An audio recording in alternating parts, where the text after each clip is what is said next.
அதாவது கள்ளக்காதலனோட சேர்ந்து புருஷனை கொன்னுட்டு கடைசியில் வந்து போலீஸ் என்கொயரி வரும்போது உறவினர்கள்லாம் ஆளை காணாமல் அப்படின்னு தேடும்போது வந்து இப்போ அவங்களோடய சேர்ந்து தேடுவார்ல சில பெண்கள்லாம்.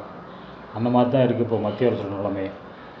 நீங்கள் நல்லா பாருங்கள், வந்து ஒவ்வொரு விஷயத்தையும் பாருங்கள்.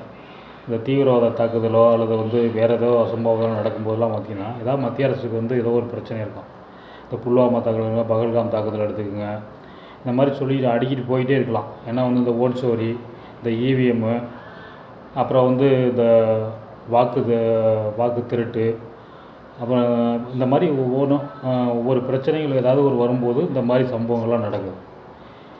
இதில் வந்து பார்த்திங்கன்னா எந்த மினிஸ்டரும் வந்து யாரும் சாவர கிடையாது. அப்பாவி மக்களும் இராணுவம் தான் சாகுதே தவிர மினிஸ்டர் தான். நீங்கள் ஏதாவது ஒரு சம்பவம் இருக்கா சொல்லுங்கள் பார்ப்போம் இந்தியாவில்.